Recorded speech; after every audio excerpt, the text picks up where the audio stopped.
So now we understand how we can link up the markers of new information. We haven't gotten to speed reading yet, but already we've greatly improved our comprehension and retention of the information that we read. For now, I don't want you to worry about doing all of this great stuff while you actually read. Instead, I want you to read and understand the information as you normally would, and then take a break when you reach the end of an idea to think about the markers you would choose and how you would link them. We'll dive more into the process flow and timing of marker creation when we dive into speed reading. Now, in the advanced sections of the course and in the exclusive masterclass lectures, we're going to show you some very specific and concrete techniques that you can use in order to apply the concept of markers to anything you might want to learn in or out of a book. In fact, in the next lecture, we're going to put it all together and learn how to link markers from information that we've read. But for now, we want to give you some examples and demonstrations in this lecture to show you how to create and link markers using the marker technique, and to demonstrate how the marker technique can be used for anything you learn, from facts to geography to people's names and so much more. These examples should help you see the types of markers we hope you'll be making as you begin to practice and apply the technique. To make this fun and interesting, we've used Google's random fact generator to stir up some interesting tidbits of information. By the way, if you ever want to practice learning random stuff, I highly recommend trying out this awesome tool. So, have you ever wondered which country has the most borders?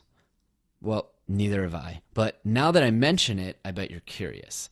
It turns out it's China, with 14 bordering countries. Here are some different ways I could remember this. First, I could picture a map of the world, but picture China maybe as a 14-sided polygon. That's not so interesting, though. And how am I supposed to remember that it has 14 sides, not 7 sides? No, that won't work. But how about picturing a Chinese-looking emperor with a long, wispy Chinese mustache and goatee? That's an image that is already linked to China for me, except instead of having normal proportions, our emperor has 7 arms on the left and 7 arms on the right, for a total of 14 arms. These arms are each pushing away a foreign country, symbolized by something that reminds me of that country.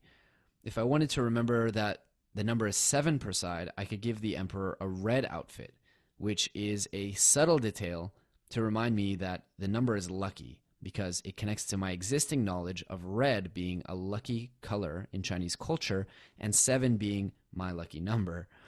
Not a bad way to link up markers and existing knowledge, right? Now, if I wanted to then remember each of the 14 countries, I could create a sub-marker of each one and break them into chunks by region. There are a few ways to form these chunks depending on how I think of the different countries. I could chunk them together in all of the Stan countries like Pakistan, Afghanistan, Tajikistan. Likely my markers would either be the flag, if I can recognize the flag easily, or silly markers of someone I know named Stan doing activities like packing, knitting an Afghan, and so on. Stan Lee would be a great person to fit in here because he comes to mind immediately. I could make a nice big chunk out of the former Soviet states.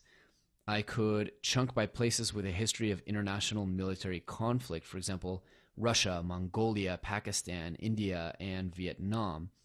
Any existing knowledge, no matter how politically incorrect, works. You can even create chunks based on the complexion of the average citizen.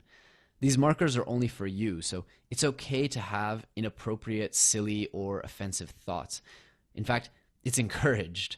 Someone from Bhutan might be offended that the only marker I could think of for his country was a boot.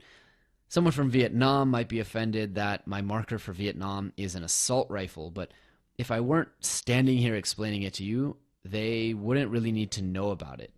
Still, my apologies if I've offended any of you. In any case, Do notice how each detail itself becomes a sub-marker or a detail marker, which is carefully linked into the central marker of our Chinese emperor.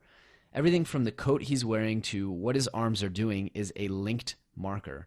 Remember this because pretty soon we're going to do this with the detail markers we've accumulated during reading. And pretty soon you'll be able to do it extremely quickly, even faster than I've done here. Okay, that was pretty fun. Let's try another random piece of information. Here's one that I've actually wondered before. How do fish get water out of oxygen? Well, first, here's the answer. Gills are feathery organs full of blood vessels. A fish breathes by taking water into its mouth and forcing it out through the gill passages. As water passes over the thin walls of the gills, dissolved oxygen makes it into the blood, travels to the fish's cells. Okay, cool. Come on, this one's easy, right? By now, I know you all pictured a silly-looking fish with bird's feathers for gills, right? Now, did you also picture a lot of blood vessels weaved into those feathers? Or how about an arrow or some other kind of logical marker going from the mouth through the gills? This is a nice example because it demonstrates how the details of the markers themselves become markers that represent significant pieces of information. All right, one more. Let's make it a little bit tougher. Google is giving us, oh boy, this is a tough one. What is Eric Blair's pen name? That's because when I read the question, it's really tough. I actually have no idea who the heck Eric Blair is. Fortunately, as I keep reading, I realize that, oh, he was George Orwell. This immediately generates some interest because even though I've read some of his works, I had no idea that George Orwell used a pen name. Now, you may or may not have read Orwell's famous book, 1984, but you almost certainly have some idea of what it's about. And even if you don't, you've probably seen the Apple ad from 1984 that makes fun of IBM by suggesting that they're just like Big Brother from Orwell's book. In that case, this is really easy. I picture all of those people marching towards the big screen, just like in the ad, except in the corner, there's someone huddled up, crying into a camcorder about how scary the whole scene is. That's right, you guessed it. I linked it to Blair Witch Project because that was the first and easiest visual association and image that I had with the name Blair. To make sure I know that the first name is Eric, the person holding the camera might be my cousin Eric or anyone else I know with that name. Suddenly, this is a pretty easy piece of information, even if I haven't read 1984, to connect to my existing knowledge.